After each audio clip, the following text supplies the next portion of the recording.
Pagi Pak. Lu masih lu makan ya? Kok nggak ada yang jawab? Selamat pagi Bapak Ibu. Selamat pagi. Hari ini kita berjumpa dalam menyebarkan pemahaman dan pengalaman penerapan budaya positif, ya. Nanti Bapak Ibu dan adik-adik dari PPL juga boleh berdiskusi, kita sama-sama di sini, kita saling sharing, ya. Jadi tujuannya bukan bermaksud mengajari, hanya sharing saja, ya. Dan kita juga bersyukur kepada Tuhan kita masih diberi kesehatan dan keselamatan serta semangat untuk dapat menghadiri pertemuan hari ini. Ya, terima kasih juga kepada Bapak, Ibu, guru dan adik-adik PPL yang berkenan sudi ikut dan bergabung dalam pertemuan ini. Ya, hari ini saya akan memaparkan tentang penyebaran pemahaman dan pengalaman penerapan budaya positif. Ya, oke. Nah, di sini ada konsep utama modul budaya positif. Nah, jadi semua modul ini nanti kita akan bahas, ya, satu per satu. Kemudian kita diskusikan juga boleh. Yang pertama ada perubahan paradigma belajar, kemudian ada kebutuhan dasar, kemudian ada disiplin positif, ada motivasi perilaku manusia, kemudian ada posisi kontrol restitusi, kemudian ada keyakinan kelas dan segitiga restitusi. Nanti kita akan bahas semuanya. Kita masuk yang kedua, yang pertama yaitu perubahan paradigma belajar. Ya, kata Ki Hajar Dewantara menjelaskan bahwa tujuan pendidikan yaitu menuntun segala kodrat yang ada pada anak-anak agar mereka dapat mencapai keselamatan dan kebahagiaan yang setinggi-tingginya, baik sebagai manusia maupun sebagai anggota masyarakat. Jadi tujuan kita mendidik itu supaya anak-anak bisa bahagia. Jadi kita mengajar harus buat siswa bahagia, ya. Kemudian ada lagi tanya, pendidikan adalah tempat persemaian benih-benih budaya dalam masyarakat. Persemaian benih-benih pendidikan. Jadi dalam menuntun laku dan pertumbuhan kodrat anak, Ki Hajar Dewantara mengibaratkan peran pendidik sebagai seorang petani atau tukang kebun. Ya, jadi anak-anak itu seperti bibit tumbuhan yang disemai dan ditanam oleh Pak Tani atau tukang kebun di lahan yang disediakan anak-anak itu. Ya, disediakan anak-anak. Kemudian anak-anak itu akan bagaikan bulir-bulir benih jagung. Kalau dia misalkan bulir jagung, ya, yang ditanam, ya kan? Kemudian bila biji jagung ditempatkan di tanah yang subur dengan mendapatkan sinar matahari dan pengairan yang baik, maka meskipun biji jagungnya adalah biji jagung yang kurang baik, maka dia akan tetap dapat tumbuh dengan baik. Begitu juga dengan sebaliknya, walaupun nih bibitnya udah bagus nih, bibitnya dapat bibit unggul yang keren, dijual oleh petani lain gitu. Ini Pak, bibitnya bagus sekali, coba Bapak tanam. Nah, kemudian Pak Ucok misalkan, Pak Ucok nanam dengan bibit yang unggul tadi, tapi karena Pak Ucok nggak ngurus, ya, tidak disiram, tidak dapat pupuk, tidak dapat pencahayaan yang tepat, maka bibit yang baik tadi belum tentu baik tumbuhnya. Itu dia, seperti itu.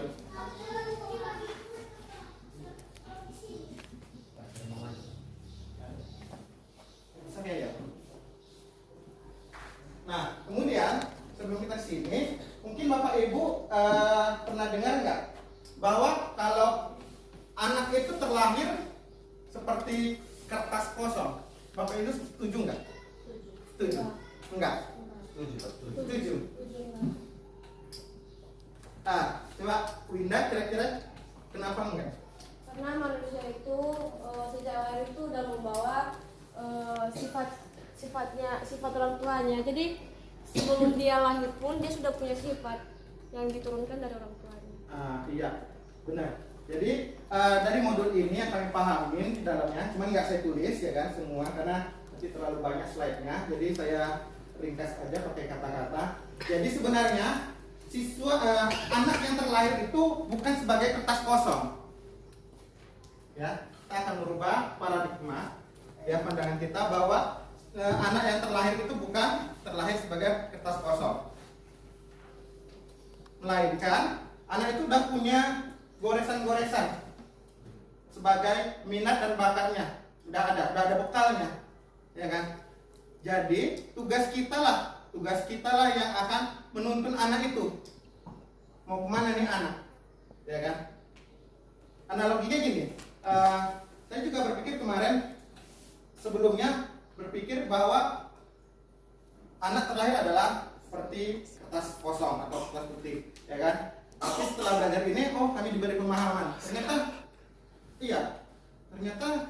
anak itu terlahir bukan sebagai kertas kosong. Dia sudah berisi, cuman samar-samar. Jadi tugas kita lah yang akan menjelaskan atau membuat tulisan-tulisannya itu menjadi jelas, ya kan? Contohnya saya gini, misalkan ada dua anak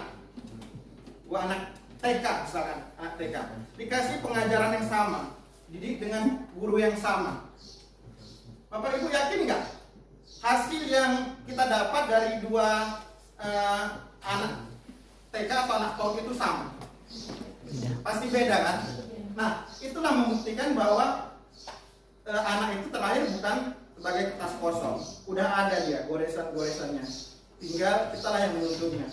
Ya kan? Begitu juga ada juga sifat buruknya. Nah, jadi bagaimana trik kita ya sebagai guru supaya nilai-nilai negatif yang ada pada anak akan semakin memudah.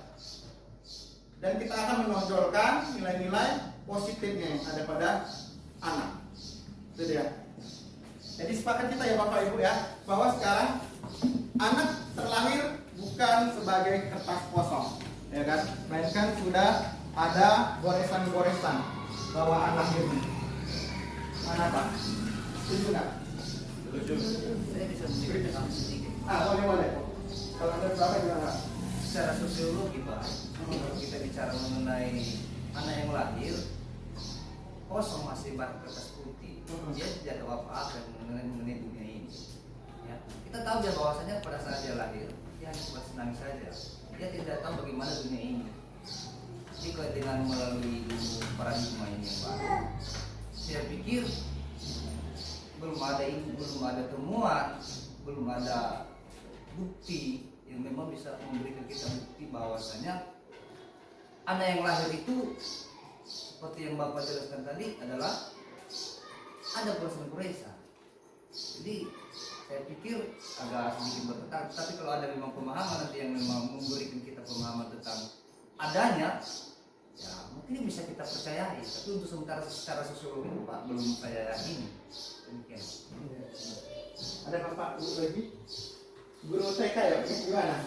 Benar nggak guru TK? Saat anak TK masuk, kan itu belum diajarin apa-apa ya, masih diibaratkan belum tahu nih, ya kan? Nah setelah masuk kira-kira kompetensinya, kemampuannya sama nggak semua?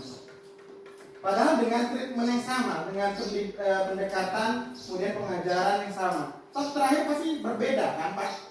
Ya kan? Nah ya, misalkan nih, saya sama Bapak diajarin, saya nggak tahu, belum pernah belajar melukis, Bapak juga belum pernah belajar melukis, tiba-tiba diajari melukis, karena Bapak punya bakat, minat, ada bibitnya, saya tidak, pasti saya nggak berkembang. Tapi kalau Bapak yang ada, pasti Bapak jauh lebih bagus. Gitu dia. Ya udah. Nah, kemudian, di sini katanya dijelaskan petani adalah sebagai pendidiknya atau tukang kebun. Kemudian siswa-siswa itu adalah bulir biji-biji benih, ya kan? Ya, jadi di sini kita dapat pahami, jadi tukang kebun itu nggak akan bisa merubah kodrat jagung, biji jagung menjadi biji apel. Nah, itu analoginya.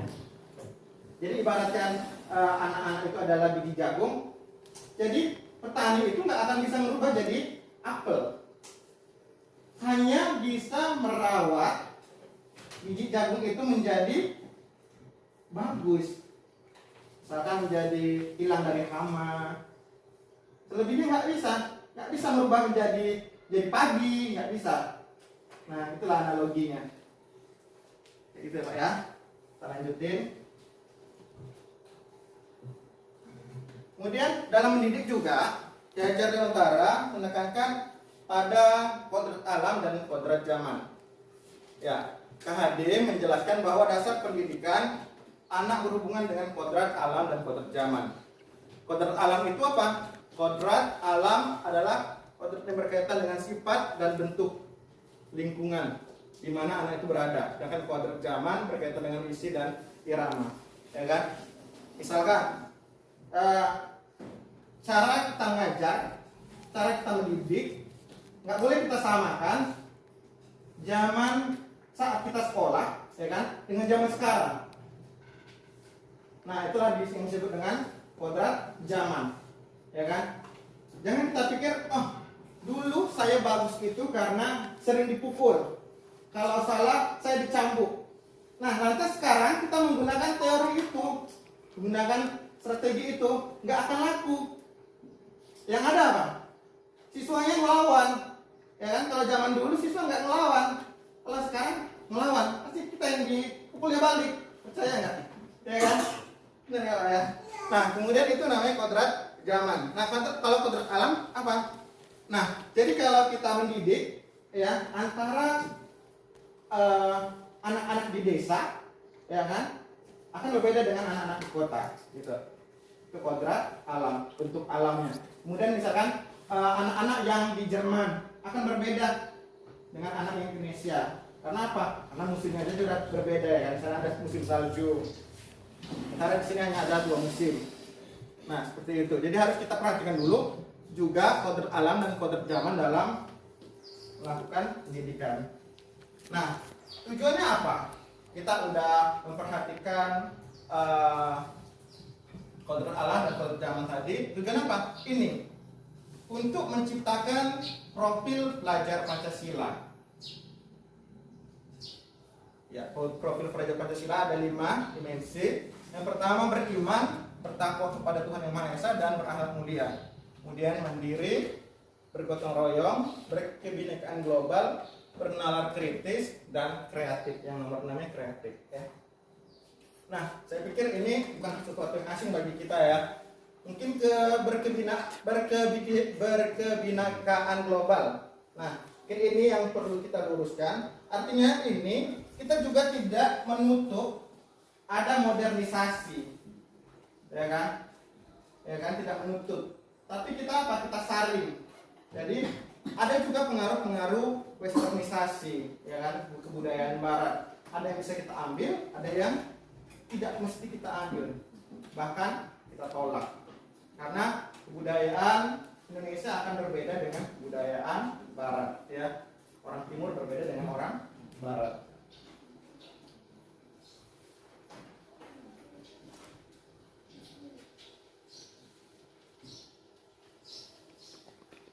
Jadi Bapak Ibu dan adik-adik sekalian, jadi sebenarnya siswa itu punya banyak bakat, ya. Tapi yang terlihat hanya sama kita hanya sedikit sesuai dengan teori ini, ya. Oke, apa ya? Hah?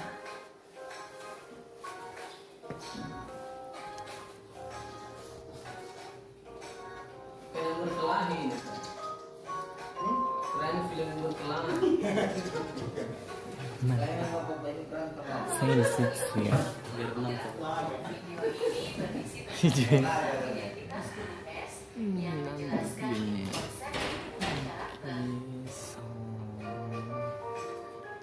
Udah. Fenomena gunung es di lautan dapat menggambarkan bahwa apa yang terlihat di permukaan tidak dapat menunjukkan sebesar apa yang tersembunyi di bawah permukaan laut. Gunung es mengajarkan bahwa kita tidak cukup hanya mempertimbangkan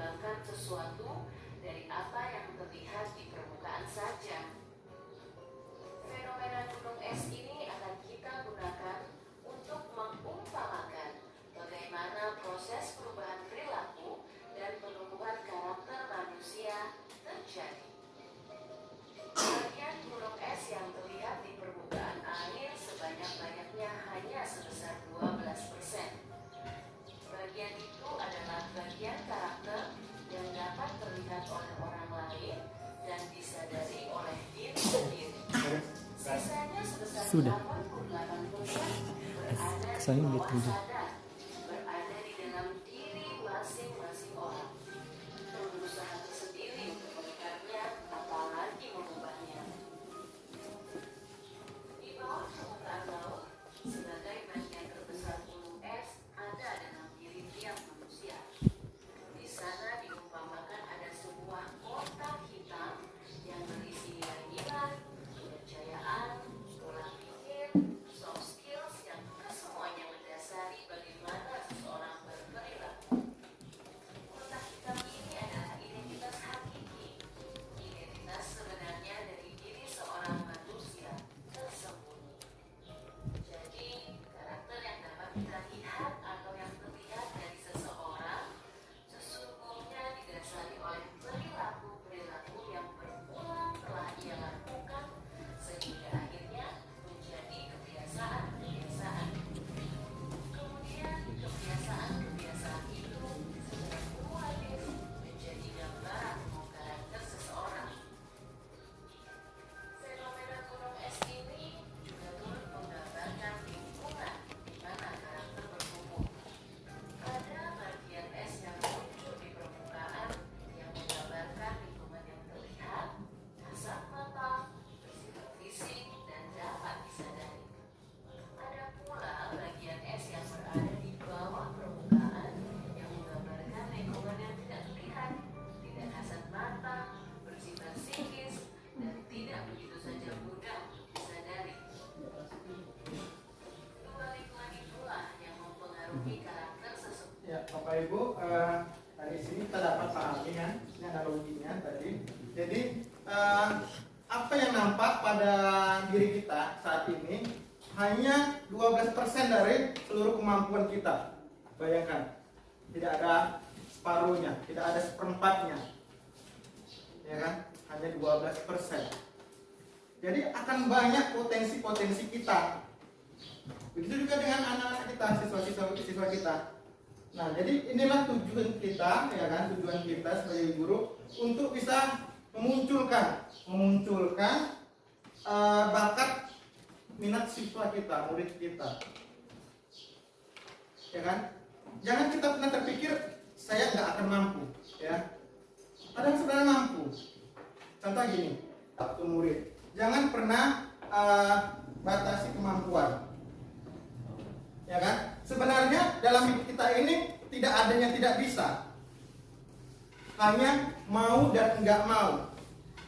Cuman itu. Kalau mau pasti bisa, ya pasti bisa belajar. Nah, misalkan nih kemarin saya nggak akan bisa ini menggunakan Canva, ya. Kalau saya nggak akan belajar, nah, itu. Nah, kalau kita belajar pasti bisa.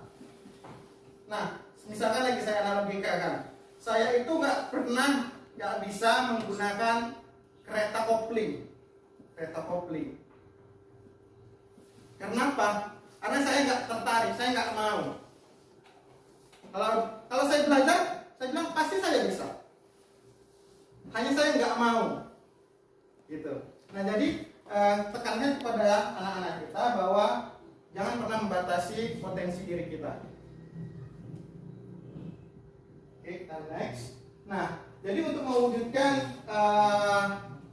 profil pelajar Pancasila tadi dibutuhkan 5 nilai guru penggerak. Kok nilai guru penggerak ya? Kenapa nggak nilai guru aja gitu? Ya, karena ini khasnya yang dibuat dari Kemendikbud, nilai guru penggerak. Yang pertama, berpihak pada murid. Kemudian ada reflektif, kolaboratif, mandiri, dan inovatif.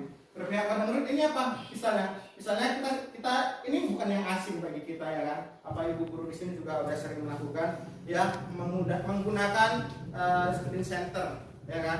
Jadi pendidikannya, pengajarannya itu sering pakai diskusi kelompok, ya kan? Nah, itu sudah banyak kita lakukan oleh Bapak Ibu juga.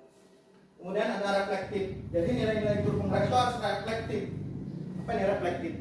Refleksi ya, refleksi itu artinya itu kayak berkaca tuh. Artinya segala sesuatu yang kita perbuat, kita lakukan harus kita evaluasi, harus kita bisa berkaca. Misalkan, oh tadi ngajar saya gimana? Bagus nggak ya? Senang nggak siswa dengan metode tadi? Nah kalau nggak senang, kita akan gunakan metode lain. Itu namanya reflektif. Atau bisa juga itu reflektif itu kita mengundang kawan kita yang satu jurusan, misalkan atau bapak ibu guru yang mata pelajarannya sama, terus kita minta, tolong dong ya kasih penilaian dalam saya mendidik tadi, dalam saya mengajar tadi, apa yang kurang, apa yang nggak pas. Nah itu reflektif.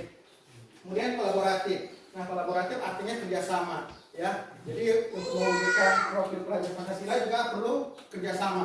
Nggak bisa saya sendiri melakukannya, ya.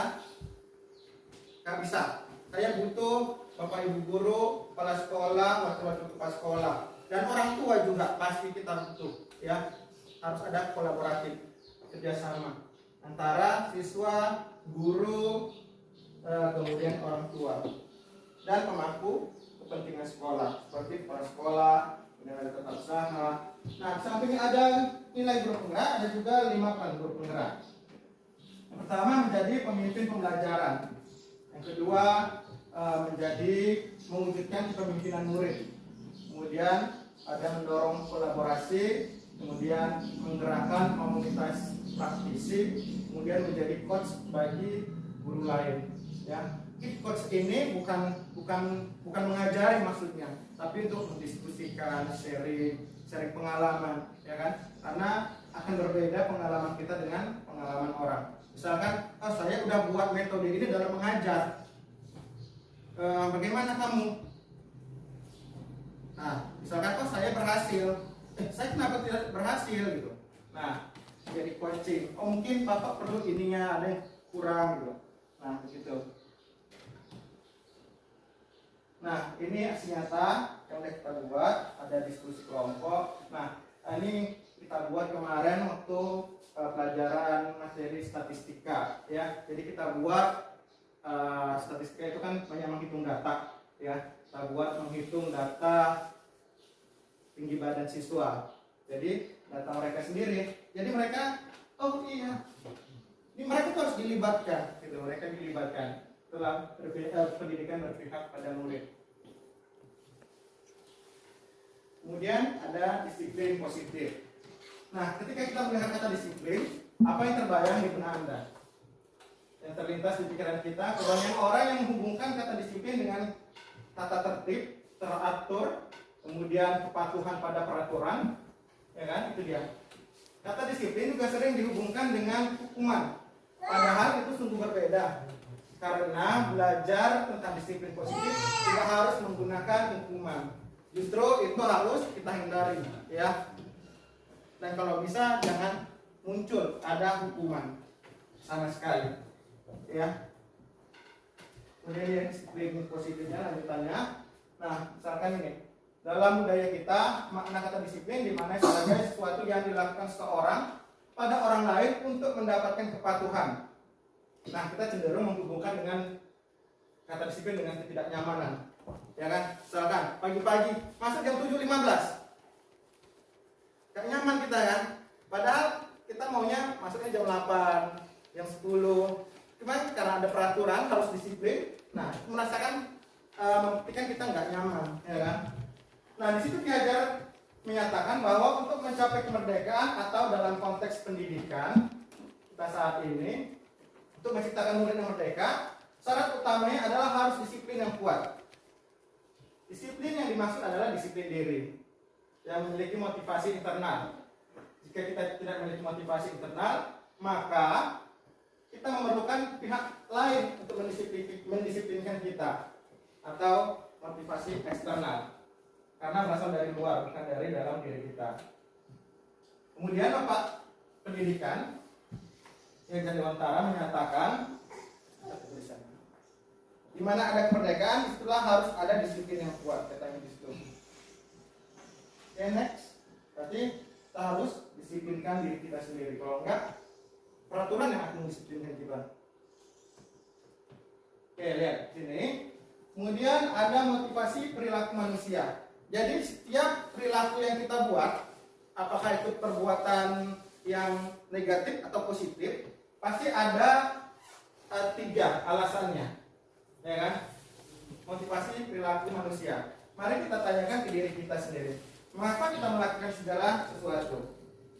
Terkadang kita melakukan sesuatu karena kita menghindari rasa sakit atau ketidaknyamanan.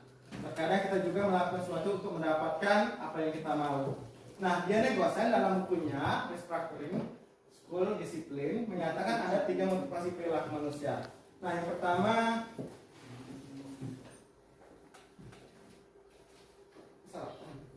apa yang bisa Pak? Istilah. Hah?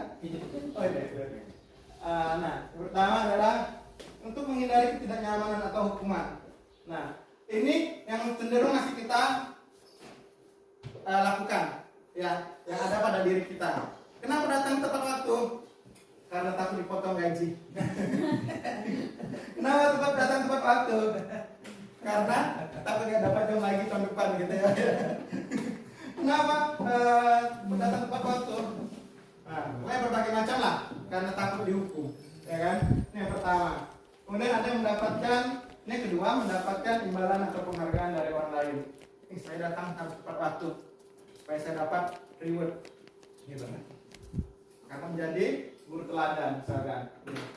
Yang kedua dan yang ketiga, untuk menjadi orang yang mereka inginkan dan menghargai diri sendiri dengan nilai-nilai yang mereka percayai. Jadi ya, keterangannya di sini lebih detail. Jadi ini, tadi yang pertama, menghindari ketidaknyamanan atau hukuman. Ya, ini adalah tingkatan paling rendah. Ya, kalau bisa ini kita rubah. Ya, kita rubah. Kalau bisa yang kedua, bisa yang ketiga lebih bagus. Ya, tapi ini namanya perilaku, ya kan? Perilaku itu namanya sudah melekat, ya kan? Sudah sering kita lakukan. Jadi akan susah. Sudah apa? Akan kita berproses, ya kan? Ya, berproses, ya kan? Untuk menghindari ketidaknyamanan atau hukuman. Ini adalah tingkatan terendah dari motivasi perilaku manusia, ya kan? Jadi ya, tadi kemudian ada imbalan ini, dan yang ketiga ada karena kesadaran dirinya, ya, untuk menjadi orang yang mereka inginkan dan menghargai diri sendiri dengan nilai-nilai yang mereka percaya. Orang dengan motivasi ini akan bertanya, akan menjadi orang yang seperti apa apabila saya melakukannya, ya kan? Itu dia. Jadi dia sadar.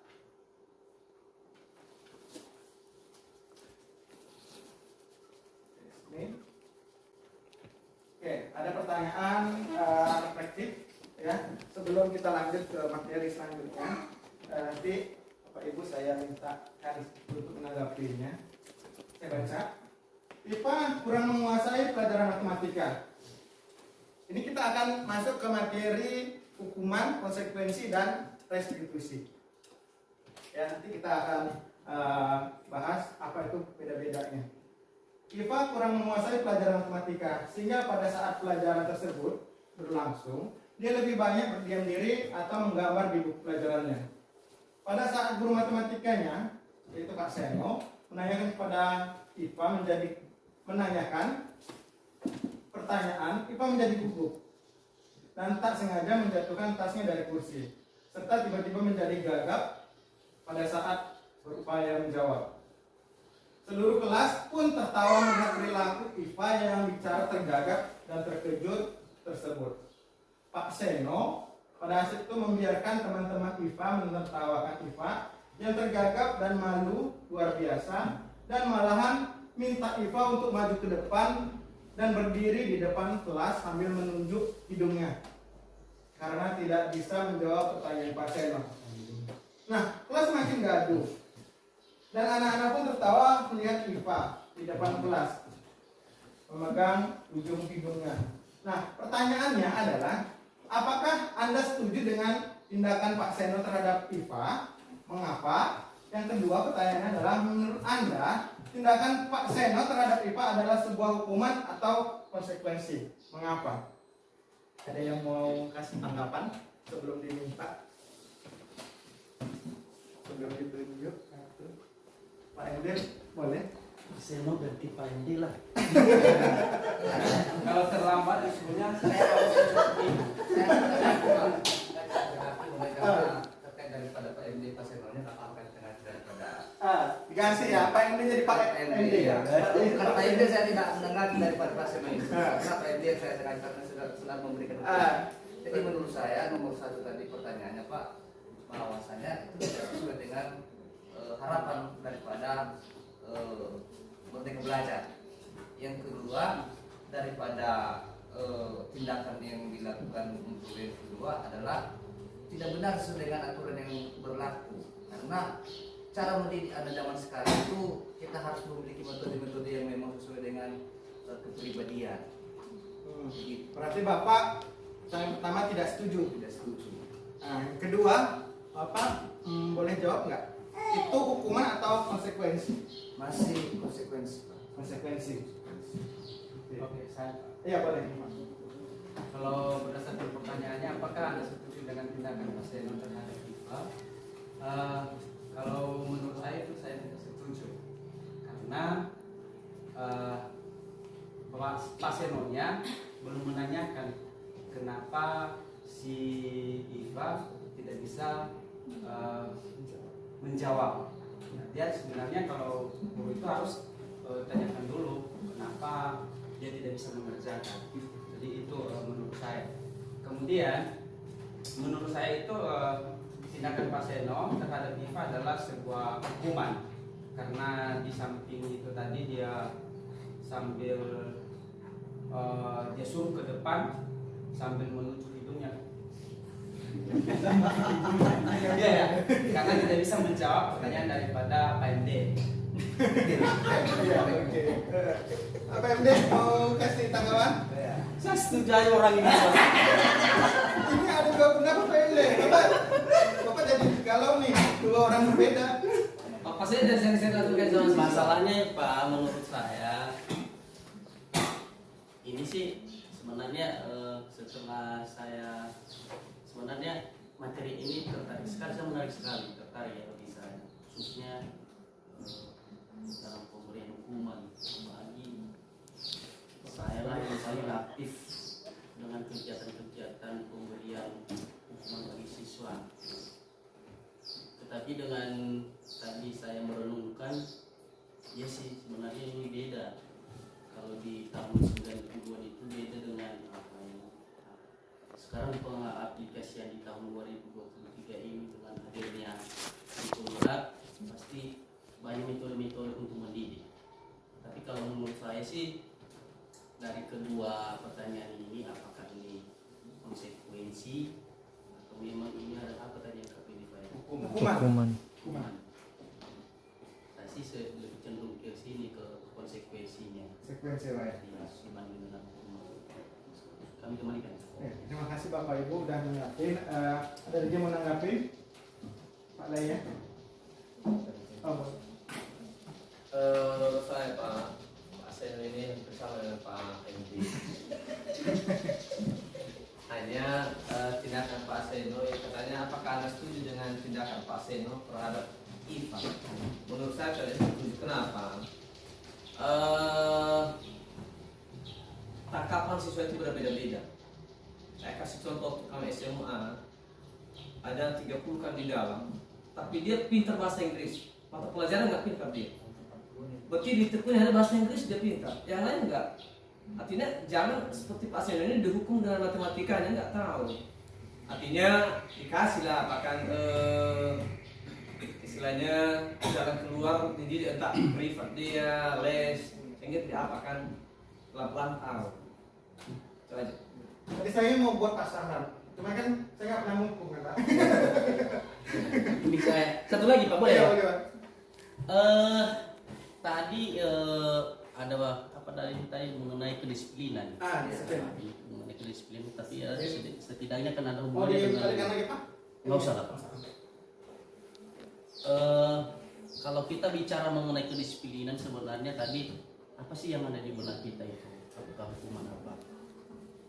Nah, kita masuk pada siswa. Ini artinya refleksinya pada siswa. Contoh, di kelas 10 IPS di sini. Kalau jalur yang lain sudah pernah saya bangun kolaborasi, terutama adalah kepada orang tua. Saya sudah pernah kasih. Kemudian kalau mengajar itu anak, mendidik secara halus juga sudah pernah. Kasar-kasar juga pernah aku kasih. Apa namanya lagi? Saya datangkan lagi buku kepada si anak supaya si anak itu bisa membaca. Nah, lalu pertanyaan saya Pak dari apa itu tadi, kalau misalnya kita tidak mau ngasih hukuman kepada si anak ya, kira-kira solusi yang tepat untuk si anak supaya anak itu bisa kira-kira solusinya seperti apa sih yang saya berikan?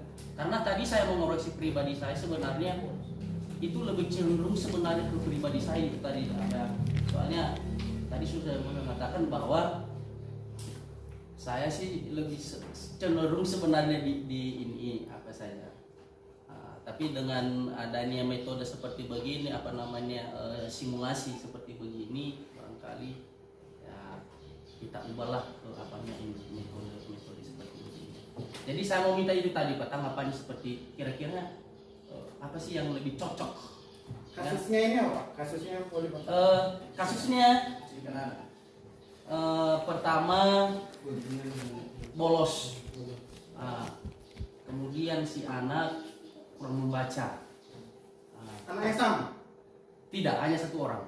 Oh, anaknya udah malas, udah suka Anak yang sama. Udah suka bolos, nggak bisa baca. Iya, membaca. Kemudian bolos lagi, apa namanya?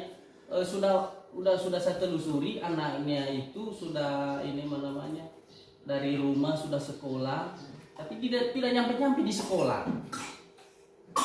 Lalu sebagai guru sebagai kita tenaga pendidik, jalur apa sih yang cocok atau solusi yang tepat lah, artinya gimana supaya ini anak bolehlah apa namanya tadi, supaya tidak ada hukuman atau yang lain lah atau segala macam yang kita berikan, supaya ini anak bisa termotivasi ke hal-hal yang baik. Itu saja Pak. Boleh saya jawab Pak setelah kita memaparkan materi yang berkaitan dengan Bapak? Boleh. Nanti akan terjawab sendiri. Oke, Pak. Nanti kalau belum terjawab baru kita diskusikan ya Pak. Kita simpan dulu. Saya tanya mengenai kondisi hidup Pak. Tadi saya baca mengenai disiplin aktif. Tadi saya dengar bahwasanya kita termasuk Disiplin positif. disiplin positif. Jadi Bapak Soekarno mengatakan kita harus mendisiplinkan diri. Jangan sampai aturan itu yang mendisiplinkan kita. Nah, kita itu berdisiplin itu berpatokan sama siapa? Kalau memang tidak ada aturan, ngapain kita disiplin? Dengan adanya aturan, maka dengan berdirinya itu disiplin. Jadi saya tidak agak menyimpang Pak ya, karena kalau kita mendisiplinkan diri, sumbernya dari mana ini? Bingung ya? Bingung. Iya. Jadi gini Pak, peraturan itu jangan peraturan itu yang menjadi patokan kita, ya kan? Misalkan kita masuk jam 7.15. Nah, kita masuk jam 7.15 bukan karena peraturan, tapi karena saya sadar saya harus piket misalkan, saya harus mengawasi siswa saya. Itu sih Pak, kalau dari saya.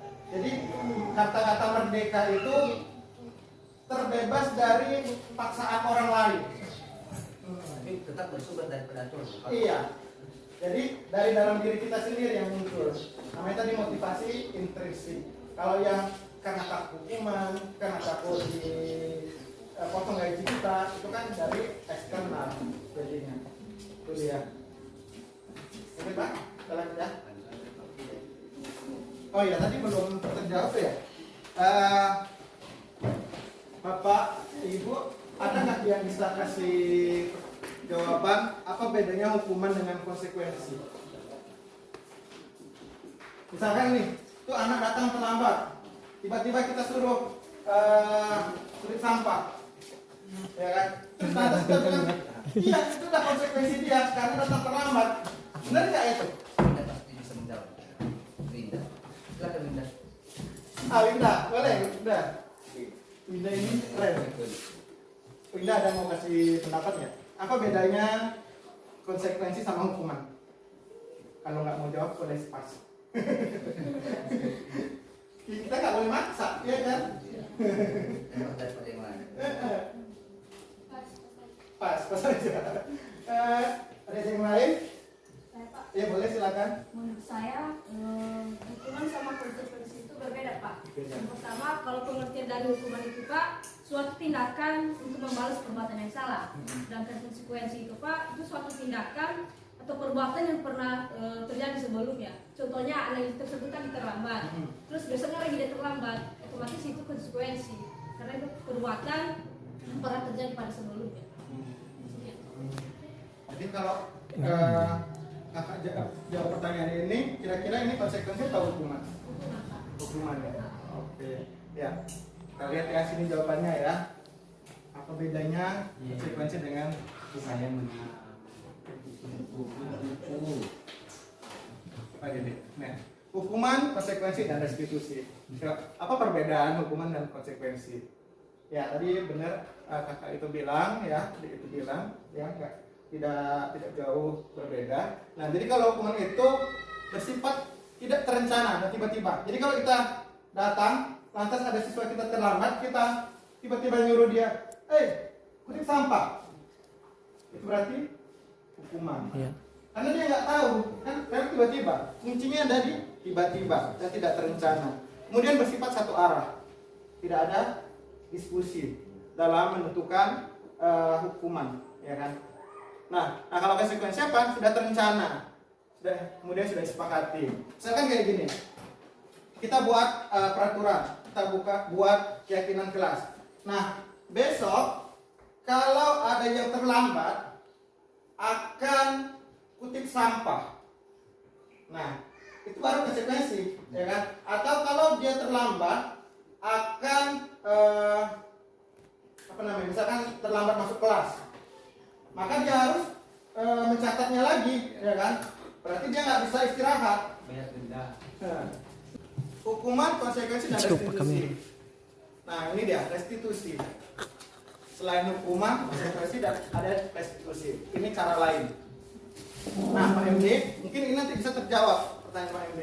Restitusi adalah proses menciptakan kondisi bagi murid untuk memperbaiki kesalahan mereka sehingga mereka bisa kembali dengan kelompok mereka dengan karakter yang lebih kuat menurut Gosen. Kemudian restitusi juga merupakan proses kolaboratif yang mengajarkan murid untuk mencari solusi untuk masalah mereka dan membantu mereka berpikir tentang orang seperti apa yang mereka inginkan dan bagaimana mereka harus memperlakukan orang lain menurut Gosen.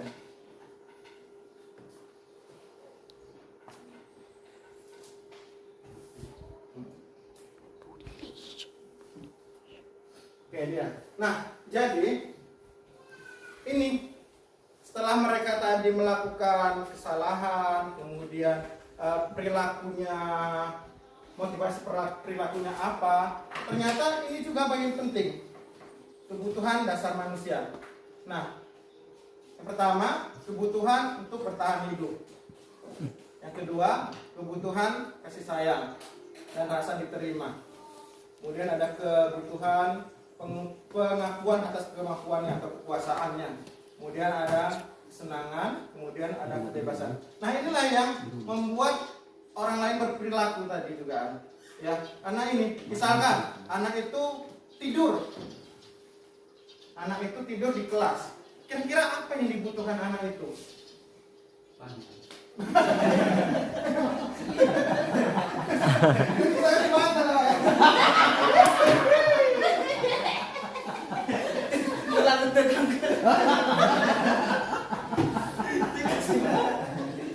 Butuh kasur, Kalau ada siswa, ya kan, siswa yang tidur di kelas saat kita mengajar, kira-kira mereka butuh apa?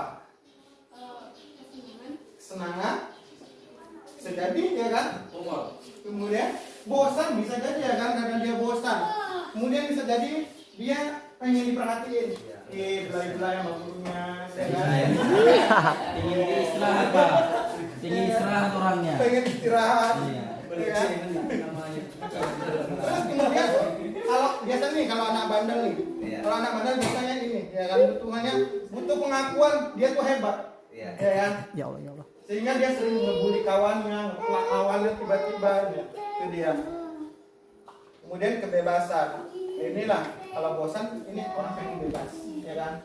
Kita kadang-kadang jenuh, bapak jenuh nggak? Kalau jenuh boleh bapak ini memenuhi kebutuhan dasar bapak dulu. Di bumi, on the way ya pak ya.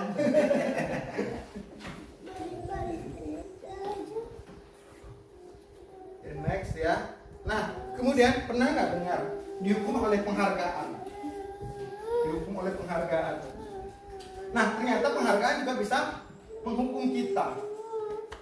Bisa menghukum kita. Ya. Gimana? Ini dia. Pertama, katanya pengaruh jangka pendek dan jangka panjang.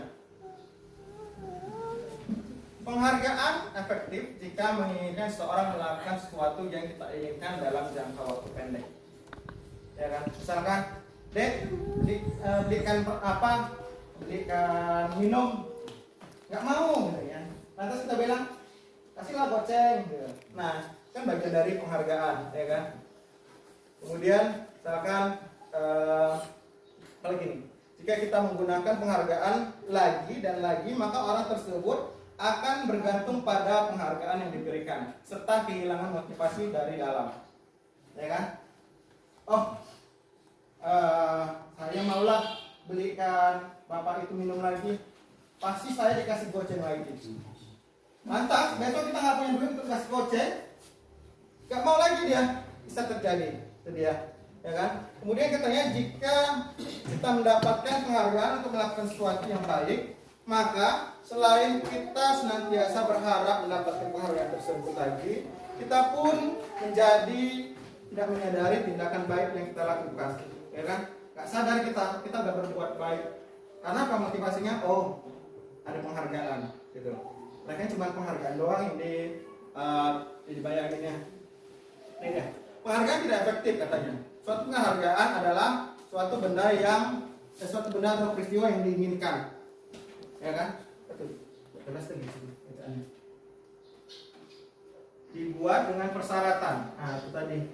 Kemudian jika yang kedua, jika saya mengharapkan suatu penghargaan atau tidak mendapatkannya, maka saya akan kecewa dan berkecil hati. Nah, itu penghargaan gak efektif jadinya. Kalau nggak dapat, kecil hati.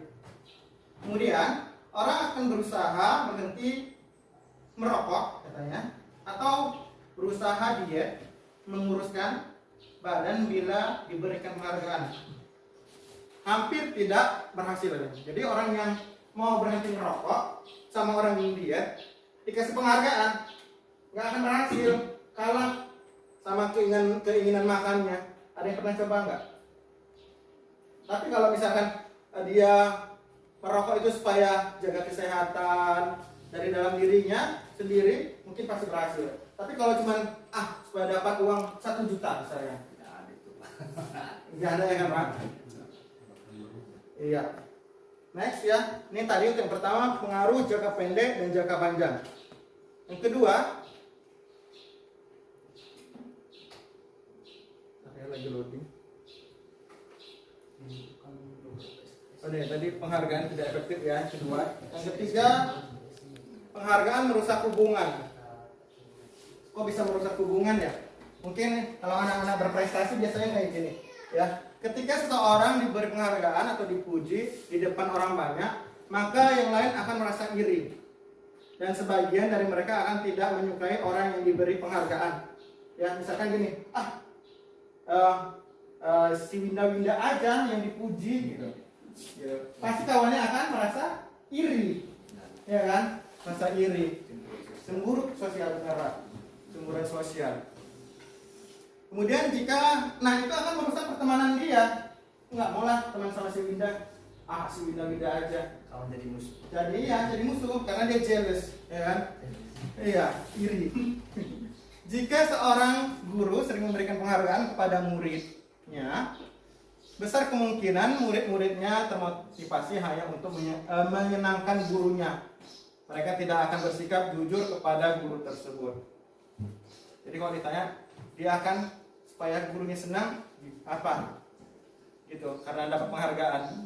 Kemudian penghargaan menciptakan persaingan di dalam kelas, dan persaingan menciptakan kecemasan. Ya, nah sebenarnya kalau di dinas dari Kemendikbud kita udah nggak dianjurkan lagi pakai ranking, ya. Karena itu salah satu dampaknya ini kecemasan, kemudian jadi perusak hubungan, gitu, sering iri, ada iri dengki. Kemudian mereka yang percaya bahwa mereka tidak memiliki kesempatan untuk mendapatkan penghargaan akan berhenti mencoba. Nggak maulah coba, paling pun nanti si Winda yang dipuji. Nah pasti kayak gitu kan, jadi nggak mau, putus asa. Kemudian yang keempat, penghargaan mengurangi ketepatan, katanya di sini. Riset satu membuktikan, saya baca di sini ya karena itu nggak jelas. Dalam sebuah percobaan, kelompok anak laki-laki berusia 9 tahun diminta untuk melihat gambar-gambar wajah yang ditampilkan di layar, dan mereka harus memberitahukan jika wajah-wajah tersebut sama atau berbeda. Gambar-gambar tersebut hampir sama. Beberapa dari mereka diberi penghargaan dalam bentuk uang pada saat mereka memberikan jawaban benar, sementara sebagian lain tidak. Nah hasilnya apa? Katanya di situ risetnya. Jadi ada anak, ya kan? Ada anak, sekelompok anak laki-laki yang berusia 9 tahun dikasih tugas, ya kan? Tadi katanya diminta untuk melihat gambar-gambar wajah yang ditampilkan di layar, dan mereka harus memberitahukan jika wajah-wajah tersebut sama atau berbeda. Gambar-gambar tersebut hampir sama. Beberapa mereka diberi penghargaan kalau bisa jawab. Nah hasil yang didapat adalah ini, anak-anak laki-laki yang dibayar membuat lebih banyak kesalahan katanya. Ini riset ya. Ini riset yang diambil oleh Kemendikbud ya. Ini boleh kita buktikan sendiri apakah benar atau enggak ini risetnya. Ya, saya ngambilnya dari ini dari Kemendikbud ya, modul Kemendikbud. Jadi kalau salah nanti yang salah Kemendikbud ya. Kemudian riset yang kedua, anak-anak diminta mengingat kata-kata tertentu. Kemudian mereka diminta mengambil kartu yang berisi kata-kata yang diingat tersebut. Ya, setiap kali muncul. Beberapa anak diberi permen setiap mereka memberi jawaban yang benar, dan sebagian lain hanya diberi tahu jawaban bila jawaban mereka benar. Nah, jadi ada anak-anak, kelompok anak-anak, ada yang kalau benar dikasih permen, ada yang kalau benar, ya kamu benar gitu, cuman gitu doang. Nah, hasilnya apa? Hasilnya anak-anak yang mendapatkan permen jawabannya banyak yang tidak tepat dibandingkan anak-anak yang diberitahu jawabannya benar gitu. Jadi yang dapat permen tadi sama yang ya kamu benar gitu. Banyak yang benar hanya mendapatkan jawaban tadi, jawaban benar. Yang dapat permen banyak yang salah. Itu ada dari setnya. Oke, next. Kemudian penghargaan menurunkan kualitas katanya. Pengamatan dilakukan pada sekelompok mahasiswa yang sedang kerja praktik di sebuah surat kabar universitas. Saat itu mereka sedang belajar menulis sebuah artikel tentang sebuah judul berita dalam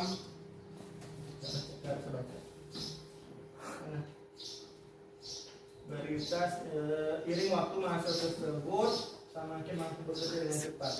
Kemudian ada beberapa mahasiswa yang dibayar untuk setiap judul berita utama yang mereka mampu hasilkan.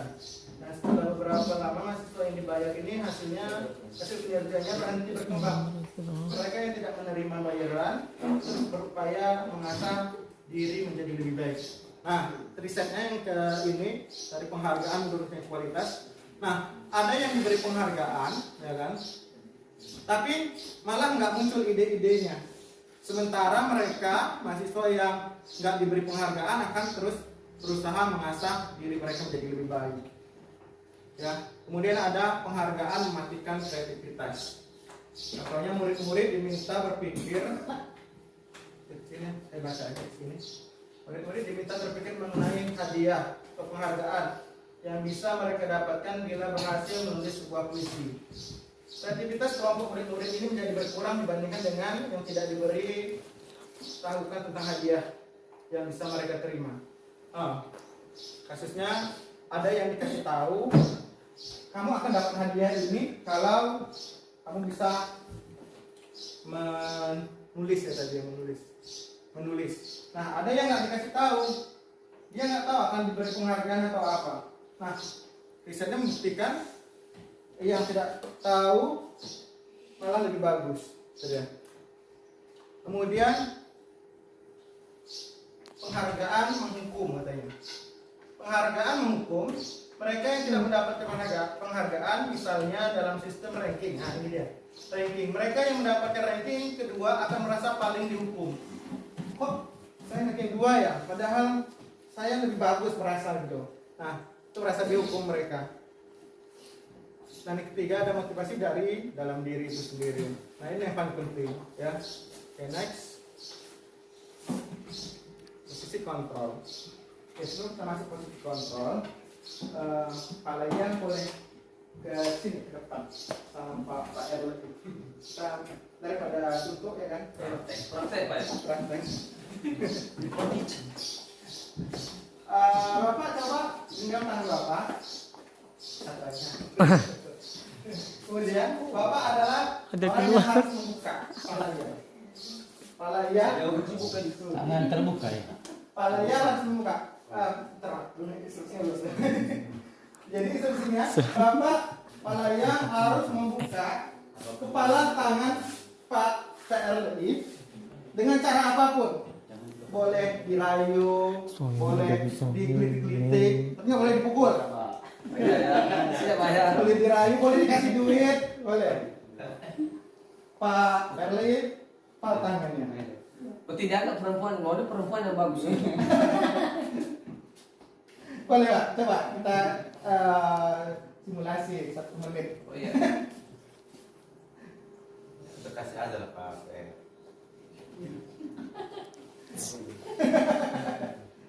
Ayo.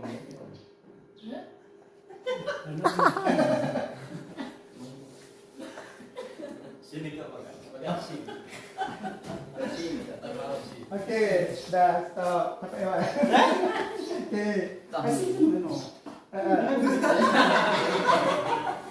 Kira-kira Pak, Bapak mau duduk atau Di sini aja ada nomor. kira-kira Pak PLI dulu pertanyaannya yang membuka dan menutup kepala tangan itu siapa? Saya. Bapak. Ya. Kenapa Saya yang Bapak? menutup. Kenapa Bapak buat kayak gitu? Karena ada perintah tadi untuk ke kepala. Kalau nggak ada perintah, Kalau nggak ada perintah berarti saya tidak bisa. oh, berarti ada yang Bapak mau tutupin gitu ya, karena mau ditutup ya. Ya. Gitu ya. Benar. Jadi kira-kira yang mengontrol itu siapa? Apa PR? Karena apa tadi bukan dari diri saya dari Peraturan perintah. Ya. perintah. Ya. Iya. Boleh. Nah, boleh duduk Pak. Kasih Bapak. Kasih Pak ya. Iya. Iya, jadi tadi waktu Bapak itu menutup kepala, ya kan? Kemudian berusaha dibuka oleh kepala iya. Ya. Jadi yang mengontrol menutup dan membuka Bapak ya kan? Ya. Ya kan? Ada nggak pengaruh dari kepala iya? Ada. Ada. Kepala iya berusaha Membuka. tapi nggak terbuka. Betul. Karena Bapak tetap bersih teguh menutup, ya kan? Berarti kontrolnya ada pada diri Bapak. Nah, begitulah analoginya. Jadi kita mau diarahkan kemanapun, ya kan? Mau diminta ini, minta itu, harus berbuat ini, berbuat itu. Kita sendiri yang kontrol. Kita mau apa enggak, ya kan? Ya. Nah, itulah namanya posisi kontrol. Berarti kita harus bisa mengontrol diri kita. Nah, next, kan kita masuk ke dalam posisi kontrol. Jadi posisi kontrol itu ada 5. Ada 5. Menghukum, membuat rasa bersalah, menjadi teman, pemantau, dan manajer. Ini posisi kontrol kita sebagai guru. Ya. Nah, yang pertama penghukum.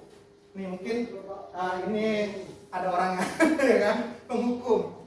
Katanya, seorang penghukum bisa menggunakan hukuman fisik maupun verbal, ya, berarti kata-kata ya, Nah, orang-orang yang menjalankan posisi penghukum senantiasa mengatakan bahwa sekolah memerlukan sistem atau alat yang dapat lebih menekan murid lebih dalam lagi. Guru-guru yang menerapkan posisi penghukum akan berkata, patuhi saja, patuhi aturan saya atau awas. Kan biasa kita awas kau ya. Besok enggak ini kau terlambat kau.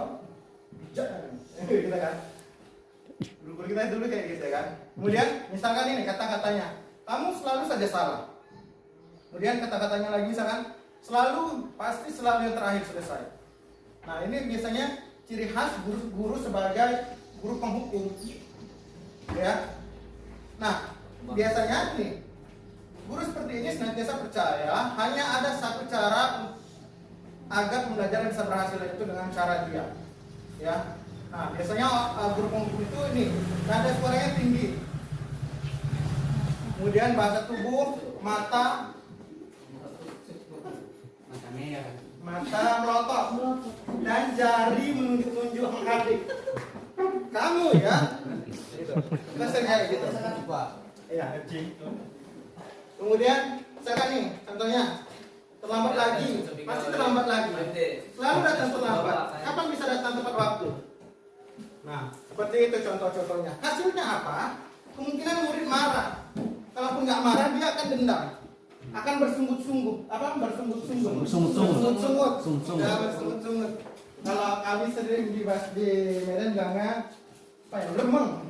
Ngomel gitu kan. Ah bapak ini kan ngomel gitu. Dia Nah, dia itu dapat terjadi mereka pada bersungut siswa. guys Nah, dengan alhasil siswa akan bersifat agresif.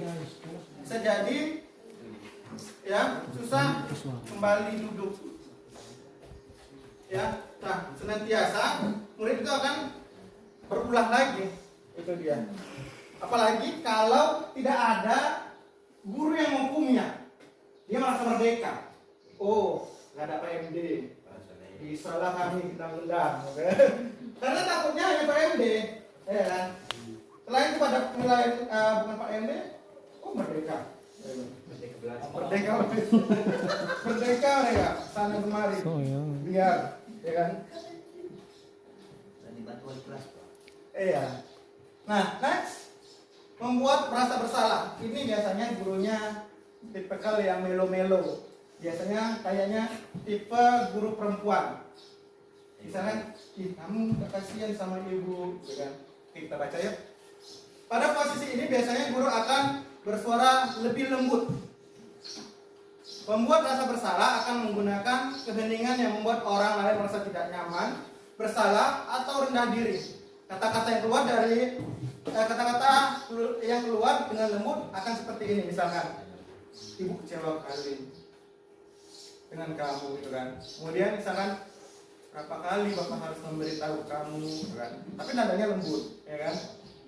Kemudian gimana coba kalau orang tua kamu tahu perbuatan begini, gitu. Atau bisa bilang gini kan, tak kasihan kamu lihat ibu, dia ditegur, gitu. Nah, dulu saya sering kayak gini, ya.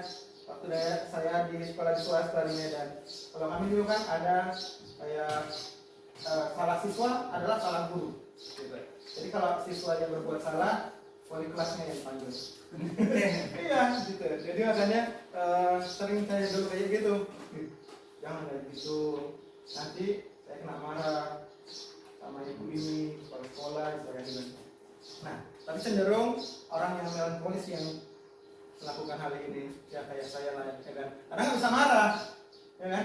Saya marah pun orang tawa. Iya. Hah? Seperti itu. Iya.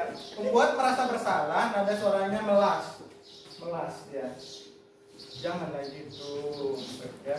Jangan lagi itu lain. Iya lah. Kemana ya kau ini? Nah, jadi gitu ya. Jangan membuat merasa bersalah. Pak, ini next ini kemana? Kalau ke bawah. Oh iya, berapa pakai? Kemudian posisi kontrolnya sebagai teman, ya. Jadi, nah lihat, guru pada posisi ini tidak akan menyakiti murid, namun akan tetap berupaya mengontrol murid melalui persuasif. Ya, pendekatan persuasif. Ya, posisi teman pada guru bisa negatif ataupun bisa positif. Positifnya di sini berhubungan baik dengan terjalinnya antara guru dan murid. Jadi ini ya, baiknya terjalin hubungan antara guru dan murid. Guru di posisi teman menggunakan hubungan baik dan humor untuk mempengaruhi seseorang. Nah, mereka akan berkata gini, ayo bantulah demi bapak, dan merasa best friend mereka kan. Ayo, ingat tidak bantuan bapak selama ini. Nah, kata-katanya itu seperti ini. Ya udah, kali ini tidak apa-apa, nanti ibu bantu bereskan. Nah, kan ada kayak pertemanan, ya. Nah, posisi teman, nada suaranya ramah, akrab, dan bercanda. Ya kan? Kemudian hasilnya apa? Situ sudah baca dulu. Misalkan ini, Adi, ayolah, bagaimana sih kamu? Kemarin kamu sudah janji ke bapak, bukan? Kenapa terlambat lagi? Sambil tertawa ringan. Nah, ini seperti ini contohnya. Ya udah, tidak apa-apa, duduk sana, nanti Pak Guru bantu kamu ini, sambil senyum. Nah, itu seperti itu ya, posisi sebagai teman. Nah, hasilnya murid akan merasa senang dan akrab dengan guru. Ini termasuk dampak yang positif. Hanya saja di sisi negatif, murid menjadi tergantung pada guru tersebut. Bila ada masalah, ia merasa bisa mengandalkan guru tersebut untuk membantunya. Merasa punya backup, backing, ya kan? Apa ada ibu itu yang bantu, ada bapak itu pasti bantu. Ya gitu. Nah, itu posisi kontrol sebagai teman. Kemudian ada posisi kontrol sebagai pemantau. Nah, pemantau berarti mengawasi. Pada saat kita mengawasi, kita bertanggung jawab atas perilaku orang-orang yang kita awasi. Posisi pemantau berdasarkan pada peraturan-peraturan dan konsekuensi. Dengan menggunakan sanksi atau konsekuensi, kita dapat memisahkan hubungan pribadi kita dengan murid. Sebagai seorang yang menjalankan posisi pemantau, pertanyaan yang sering diajukan oleh seorang pemantau ini, peraturannya apa? Dia agak datar, tapi tidak marah. Apa yang telah kamu lakukan? Sanksi atau konsekuensinya apa? Nah, seorang pemantau sangat mengandalkan perhitungan, catatan, data yang dapat digunakan sebagai bukti atas perilaku seseorang. Posisi ini akan menggunakan stiker, slip catatan, daftar cek. Nah, biasanya ini yang banyak ayat ini adalah BK ya. Posisi pemantau sendiri berawal dari teori stimulus respon yang menunjukkan tanggung jawab guru dalam mengontrol. Nah, pemantau nada suaranya bisa datar, kemudian bahasa tubuhnya yang formal, ya. Jadi tidak mencela dia, tidak suka cicilan, tawa. Jadi kalau yang teman-teman dia sambil bersandar gurau, sambil senyum-senyum. Nah, contohnya misalkan, ini contoh kasusnya guru dan Adi. Kata si guru, Adi, tahukah kamu jam berapa kita mulai? Tahu Pak, kata si Adi. Kemudian kamu terlambat 15 menit. Apakah kamu sudah mengerti konsekuensi yang harus dilakukan bila terlambat? Paham Pak, kata si Adi. Saya harus tinggal kelas pada jam istirahat nanti untuk mengerjakan tugas ketertinggalan saya.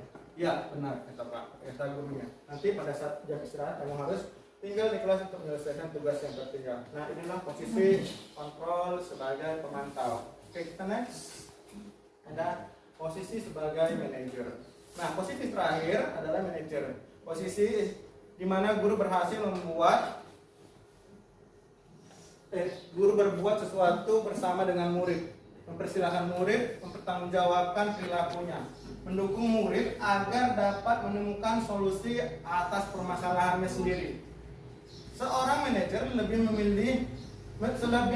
telah memiliki keterampilan di posisi teman maupun pemantau. Ya, jadi seorang manajer telah memiliki keterampilan di posisi teman maupun pemantau. Jadi dia sudah pernah berhasil dalam posisi pemantau dan teman. Jadi dia sudah tahu teknik-tekniknya. Namun, bila kita menginginkan murid-murid kita menjadi manusia yang merdeka dan mandiri dan bertanggung jawab, maka kita perlu mengacu pada restitusi yang dapat menjadikan murid kita seorang manajer bagi dirinya sendiri. Di manajer, murid diajar untuk menganalisa kebutuhan dirinya maupun kebutuhan orang lain. Di sini penekanan bukan pada kemampuan membuat konsekuensi, namun dapat berkolaborasi dengan murid bagaimana perbaiki kesalahan yang ada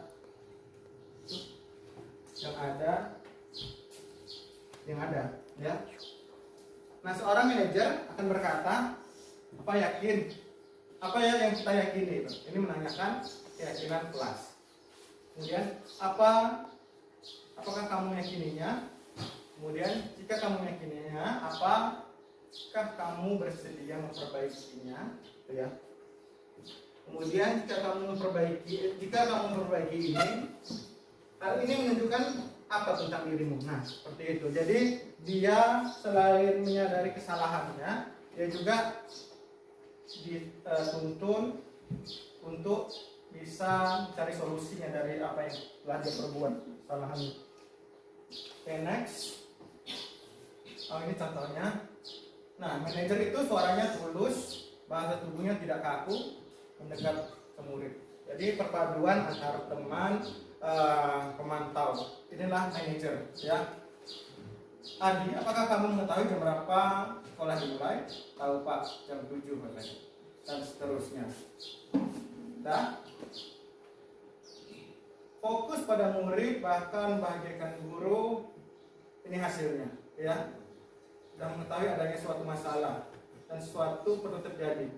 Bila mengambil posisi pemantau, guru akan melihat apa konsekuensinya, apa peraturannya.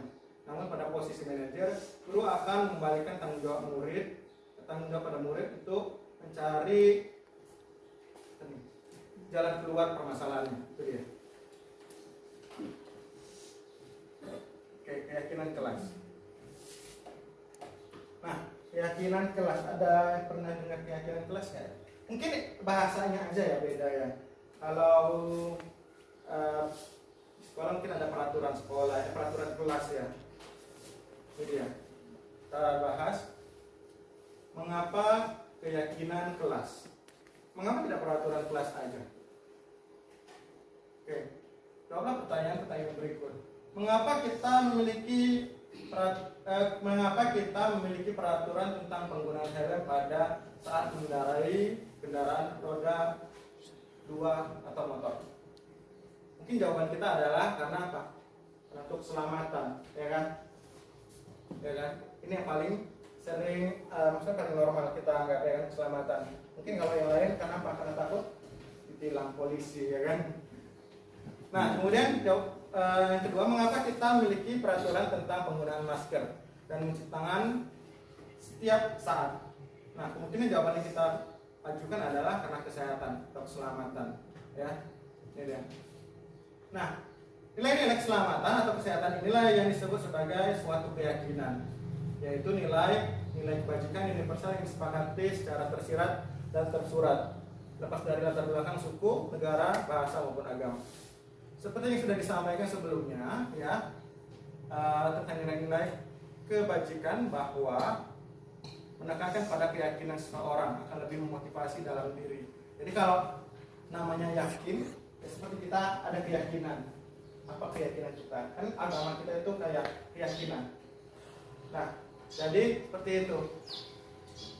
Motivasinya dari dalam diri kita, dari perasaan kita. Oh, saya harus menaati keyakinan kelas. Saya harus percaya keyakinan kelas. Ya, itu dia. Nah, selanjutnya kita akan meninjau identitas apa yang dilakukan agar dapat menentukan keyakinan suatu sekolah ataupun keyakinan kelas. Pada halaman berikutnya kita cek. Nah, ini tahapan menciptakan program kebajikan. Nah, kemudian pertama lihat daftar kebajikan yang telah disusun bersama. Kemudian tentukan nilai-nilai kebajikan apa yang ingin dijadikan perhatian utama di sekolah Anda. Nah, atau curah pendapat dalam kelompok. Kemudian sempurnakan beberapa daftar nilai-nilai kebajikan yang utama. Bahas kembali dalam kelompok utama. Kemudian buatlah poster atau muat di sosial media tentang keyakinan sekolah atau keyakinan kelas tersebut yang dibuat tadi. Yuk kita bahas ini yuk. Ya, silakan ketikkan jawaban Anda pada kolom yang telah disediakan. Kembalikan barang ke tempatnya. Kira-kira keyakinan apa? Nilai-nilai kebaikan apa? Apakah bertanggung jawab? Apakah konsisten? Apa kita isi di sini? Bertanggung jawab ya. Kita isi ya. Nanti akan terbukti benar apa salahnya. Keyakinan berdasarkan agama. Bertanggung jawab. Allah. Kemudian dilarang mengganggu orang lain. Akbar. Sebelum pembelajaran dimulai. Allahu Akbar. Dan katanya hadir di sekolah 15 menit sebelum pembelajaran dimulai.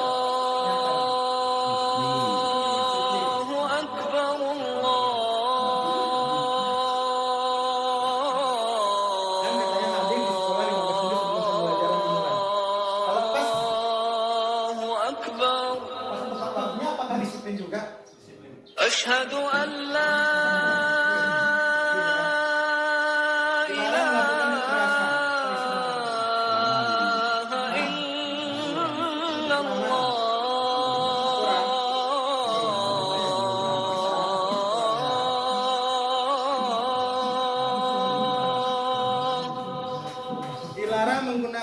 أشهد أن لا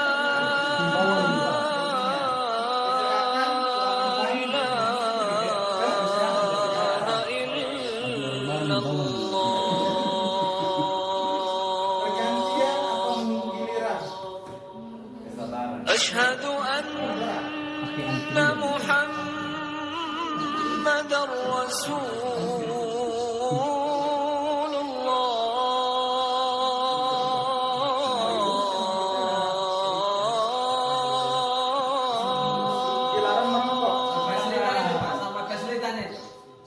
أشهد أن محمد رسول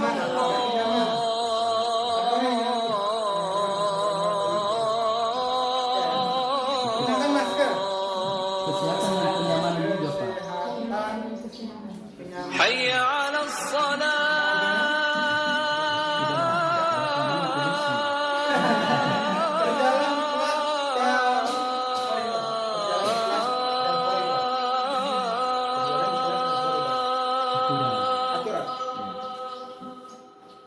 حي على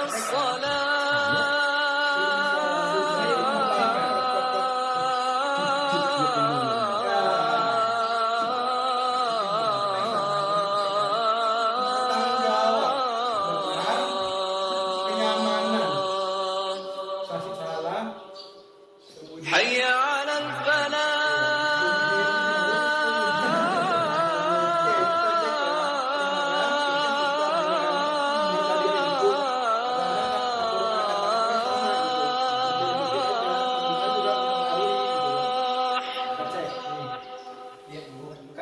حي على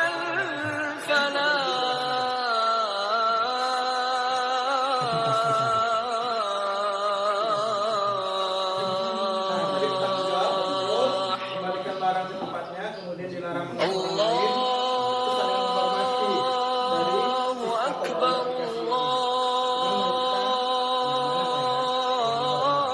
kemudian disiplin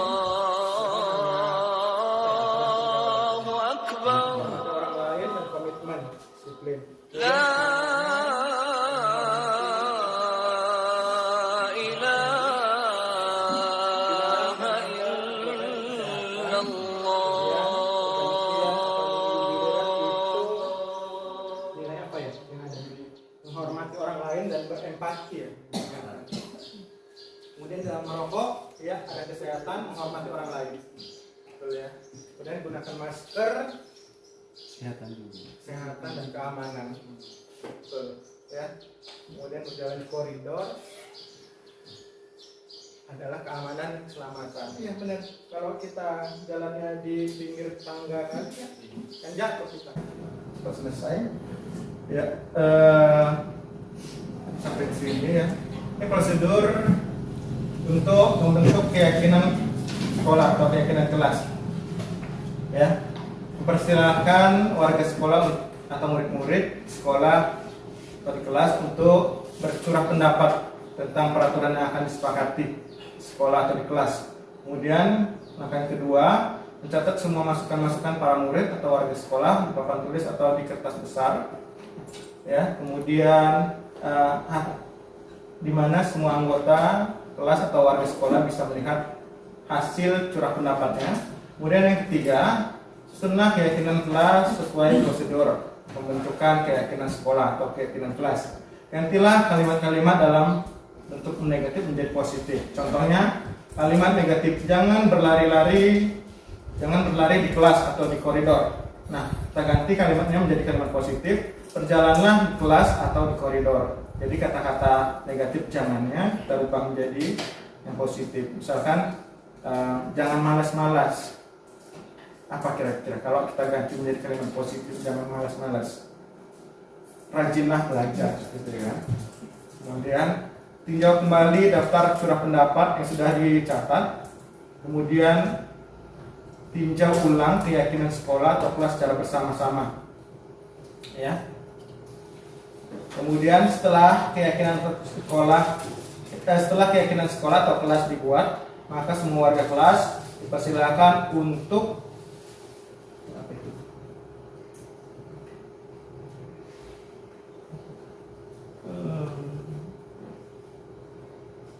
meninjau ulang dan menyetujuinya dengan menandatangani keyakinan sekolah atau kelas tersebut, termasuk guru dan semua warga atau murid. Ya, jadi kalau yang kayak tadi Pak, misalkan ada kasus kayak gitu, kita buat keyakinan kelas. Nah, boleh aja kita buat keyakinan kelasnya ditandatangani orang tua. Oh, jadi orang tua tahu kalau dia masih malas terus, dia konsekuensinya akan tinggal kelas, misalkan.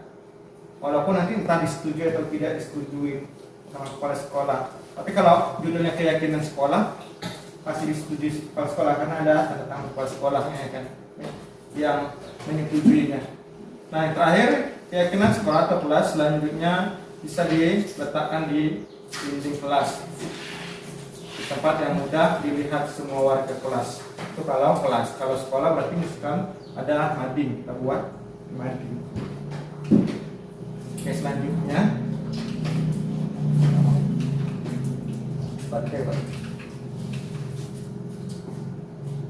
next. Nah, ini contoh keyakinan kelas. Misalkan, jadi keyakinan kelas itu bisa beda-beda.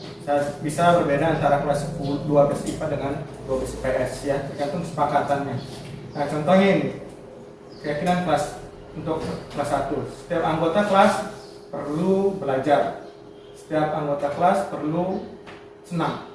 Karena kan kelas 1 itu ini masih masa transisi dari TK yang cuma main-main ke kelas 1. Jadi jangan hilangkan total rasa senang mereka, ya kan? Nah, setiap anggota kelas perlu melakukan tugas. Setiap anggota kelas perlu saling menghargai dan seterusnya. Nah, berbeda dengan keyakinan kelas 5. Selalu bersikap positif. Sudah ada ini menuju lebih dewasa dia. Senantiasa menjadi diri terbaik, percaya dan menghormati orang lain serta barang miliknya, berkomitmen terhadap setiap tugas. Nah, kalau kita bilang berkomitmen setiap tugas di keyakinan kelas 1, bingung mereka, ya kan? Nah, begitu dia. Kemudian senantiasa membantu. Nah, beda lagi kalau di kelas 7. Nah, misalkan hormat di situ kami meyakini bahwa sangat penting untuk menghormati semua orang. Kemudian ada bekerja keras, kemudian ada diterima dan dimiliki. Oke, next. Kamu ya, Pak? Rusak nih, Pak. Nah, ini contohnya sudah kami pernah buat ya. pembuatan jejak pendapat secara tertulis untuk dijadikan keyakinan kelas. Ini minjem kelas seorang. Kemudian next. Nah, ini dia restitusi, Pak. Nah, ini adalah proses penyelesaian masalah tanpa penghukuman, tanpa menghukum. Jadi segitiga restitusi itu terdiri dari 3 komponen, yaitu menanyakan keyakinan, kemudian validasi tindakan yang salah, kemudian menstabilkan identitas. Ya. Nah, ini boleh kita lakukan secara acak, boleh juga secara terurut. Kalau secara terurut itu harusnya ketika ada siswa bermasalah, kita akan menstabilkan dulu identitasnya. Setelah menstabilkan identitasnya, kemudian kita validasi tindakannya yang salah. Kemudian akan menanyakan keyakinannya. Nah, contoh menstabilkan identitas itu gini. Misalkan nih kata-katanya, iya nak, setiap orang pasti pernah melakukan kesalahan. Nah itu.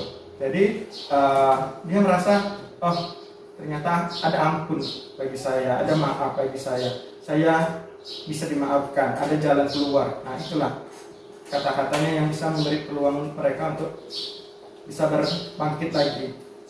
Nah misalkan lagi kamu bukan satu-satunya orang yang pernah melakukan ini. Nah seperti inilah kata-kata untuk menstabilkan identitas. Nah bukan berarti kita menyetujui dia untuk berbuat salah gitu, tapi supaya dia merasa tidak merasa bersalah seterusnya, ya kan? Nah setelah menstabilkan identitas, maka masuk validasi tindakan yang salah. Nih kata-katanya, kamu tentu punya alasan mengapa kamu melakukan itu. Nah kita cari tahu dulu, pasti ada alasannya. Nah ini tadi terkait dengan kebutuhan dasarnya dan motivasi perilakunya apa gitu. Kemudian apakah dia pengen dihargai, apakah dia pengen mendapatkan sesuatu, atau dia butuh perhatian. Nah kemudian kata-kata lain, adakah cara lain yang lebih efektif untuk mendapatkan apa yang kamu butuhkan. Nah kita cari ini, anak itu kita arahkan. Nah terakhir menanyakan keyakinan kelas apa yang telah kita sepakati kemarin misalkan. Sudah sesuai enggak sama keyakinan kelas? Sudah sesuai belum sama keyakinan sekolah? Kemudian ini, kamu ingin menjadi orang seperti apa nantinya? Nah ini juga bagian dari menanyakan keyakinan. Ini ya, stabilkan identitas yang tadi. Bagian dasar dari segitiga bertujuan untuk mengubah identitas anak dari yang gagal karena melakukan kesalahan menjadi orang sukses. Anak yang melanggar peraturan karena sedang mencari perhatian adalah anak yang sedang mengalami kegagalan. Dia mencoba untuk memenuhi kebutuhan dasarnya namun ada benturan. Nah kalau kita mengkritik dia, maka kita akan tetap membuat dalam posisi yang gagal. Kalau kita ingin dia menjadi reflektif, maka kita harus meyakinkan si anak dengan cara mengatakan kalimat-kalimat ini. Tidak ada manusia yang sempurna, ya. Semua pernah salah, misalkan. Kamu pernah merasa begitu. Misalkan, apakah kamu sedang menjadi teman yang baik buat dirimu sendiri? Atau misalkan kita bisa menyelesaikan ini, kemudian Bapak Ibu tidak tertarik mencari siapa yang salah, tapi di sini kita mencari solusi dari permasalahan ini. Nah ini salah satu dari kata-kata menstabilkan identitas. Nah, tentu akan sulit melakukan restitusi bila anak yang berbuat salah terus berfokus pada kesalahannya. Ya kan? Ini alasannya. Akan sulit. Karena apa? Karena dia rasa bersalah itu menguras energi. Ya. Kemudian rasa bersalah itu mengalami identitas kegagalan. Kemudian terperangkap dalam masa lalu. Dia akan trauma. Nanti salah lagi. Nah, yang kedua adalah validasi tindakan yang salah. Setiap tindakan kita dilakukan dengan satu tujuan, yaitu memenuhi kebutuhan dasar. Kalau kita memenuhi kebutuhan dasar, apa yang mendasar sebuah tindakan? Kita akan bisa menemukan cara-cara paling efektif untuk memenuhi kebutuhan dasar tersebut. Apa? Nah, kalimat-kalimat yang terdengar asing buat guru, namun bila dikatakan dengan nada tanpa menghakimi, akan memvalidasi kebutuhan mereka. Contohnya, padahal kamu bisa melakukan yang lebih buruk dari ini ya. Kamu pasti punya alasan mengapa melakukan itu, dan seterusnya. Kemudian, yang ketiga tahapannya adalah menanyakan keyakinan atau seek the belief. Ya, pertanyaannya, pertanyaan di bawah ini menghubungkan keyakinan anak dengan keyakinan kelas atau keluarga. Contohnya, apakah kita percaya sebagai apa yang kita percaya sebagai apa yang kita percaya sebagai keyakinan kelas, ya kan, atau keyakinan keluarga itu maksudnya tadi ya. Kemudian apa nilai-nilai umum yang telah kita sepakati. Nah, ini berkaitan dengan keyakinan kelas tadi. Setelah kita punya keyakinan kelas atau keyakinan sekolah, kita balikkan ke siswanya, ya kan? Ini dia. Nah, ini aksi nyata, kasusnya ilustrasi dari buat kemarin sama siswa.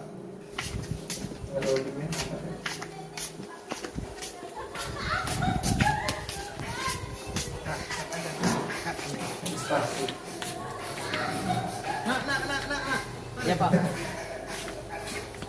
Ayo, ntar kita dulu. Apa kamu sekarang tadi?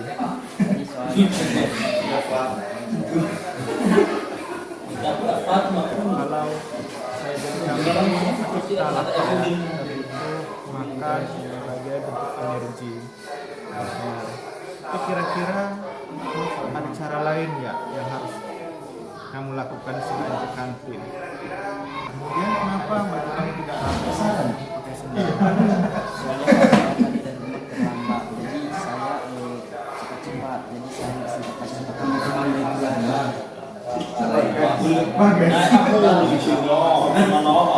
fokus apa yang mau pakai, lihat soal kantin ya.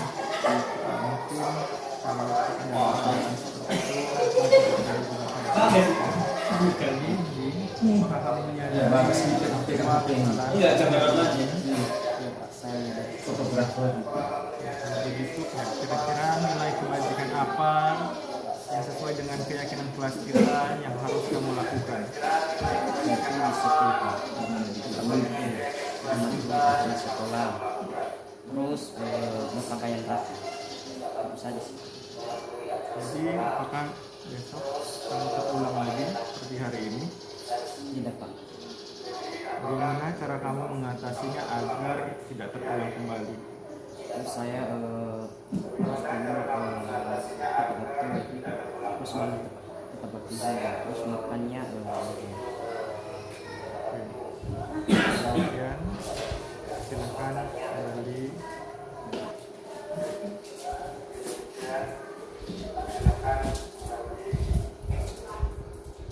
Oke, demikian pemaparan hari ini.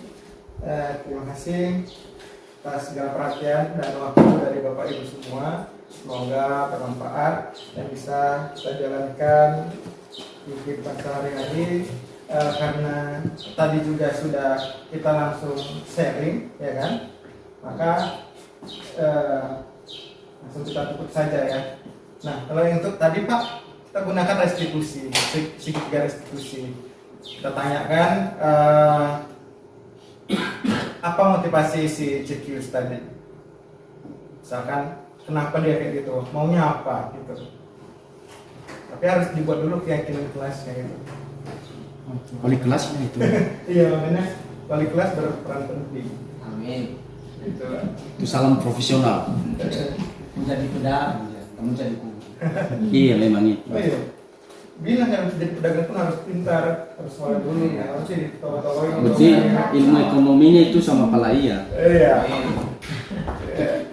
Ya kita tutup ya Pak ya, Pak Bu. Biar kita gum. Ya demikian presentasi hari ini. Semoga bermanfaat dan kita bisa kembali beraktivitas besok. Sekali lagi terima kasih atas waktunya. Selamat siang. Siap. Presenter itu kayak TV One.